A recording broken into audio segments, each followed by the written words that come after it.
Hello everyone, welcome back to my YouTube channel. My name is Daniel, and today in this video we'll be covering my round 3 game from the Midwest Class Championships in Chicago. At this point I am half for 2 in the tournament in terms of results, and let's take a look at what happened in round 3. So I'm playing black. My opponent opens with knight f3. I go for my King's Indian setup. Pretty standard. Here my opponent plays knight e1 to try to go knight c2 and play b4. As you'll see right here. Here I play f5, trying to get my counterplay on the king side.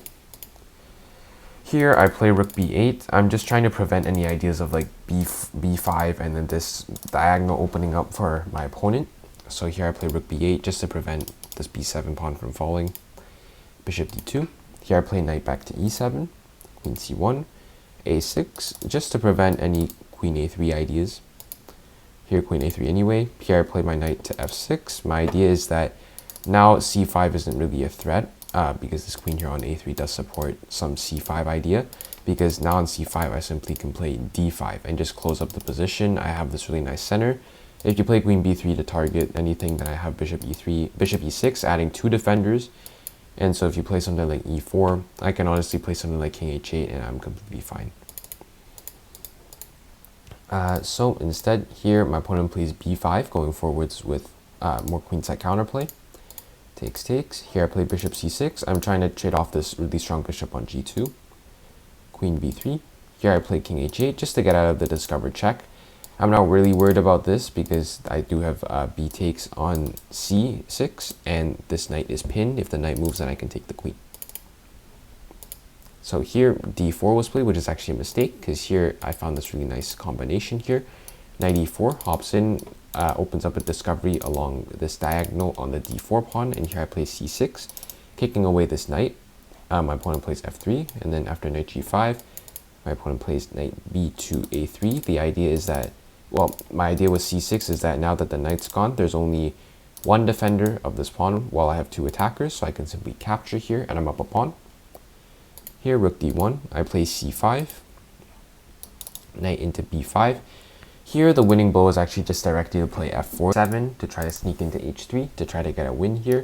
After the king is forced back, then maybe I have some sort of combination, but I did end up missing this in the game. Also considering, keep in mind, I did have low time at this point, so wasn't really thinking about this idea of breaking open the king side. Knight b5, here I was just trying to consolidate. Brought my knight back to e6 so that if something like this were to happen and we trade everything down, then I can put my bishop here on this knight square. And I mean, I'm still up my pawn. So here bishop f2. Here I take instead. Rook captures on d6. Here I play queen e7. And here bishop captures on e3. Here I play rook b to d8, trying to control the open file. Rook to d5, which is a great move. The idea is if I take, then these 2 knights are now being forked. I do have a move at like f4 here, which is really difficult to spot. Also, I don't even think it's... The computer now says that's actually not even good for black. So anyways, I didn't actually take. I played knight e5, knight e4. We traded everything. And here I managed to win a pawn on d5, so now I'm up a pawn. And here my opponent plays rook e2 to defend a2 here. I play rook f to rook d8, knight c7 was played. Here queen back to d7, knight e6, and here we actually simplified down to a simple queen endgame. And at this point we had reached the time control after queen e5 and king g8. Here we had reached the time control, and I had this passed d pawn as my main asset, and I was just going to try to make it into a new queen. So here queen h8, here I play king e6. My idea is to bring my king up to try to support this pawn. And here we made slow and steady progress. King d6 is a move I'm very proud of to find. The idea is I'm opening up this diagonal, so this queen is really limited on the squares it can go to.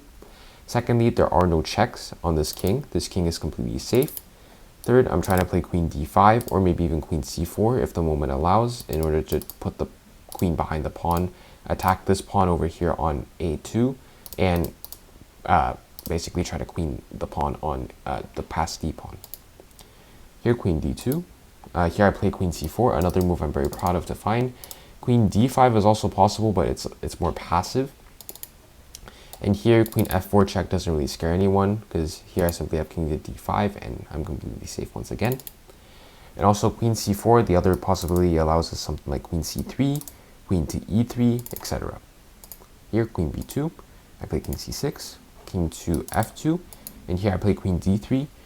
My idea is that I want to play queen e3 check, and maybe even win this pawn. And if the opponent defends this pawn, then after king g2, which is probably the only move to defend, I come back with queen c3 so that the king is just one square further away from being able to stop the pawn, which you'll see is very crucial. So here, my idea, I told you, came into fruition. Here I played d3, just simply try to push the pawn through. And here I calculated that I would be able to simply avoid the checks after something like this. And here after queen d7, I played queen to c2 check, prevent the check on a4. And after the king goes to f1, and here you see why that extra square was important.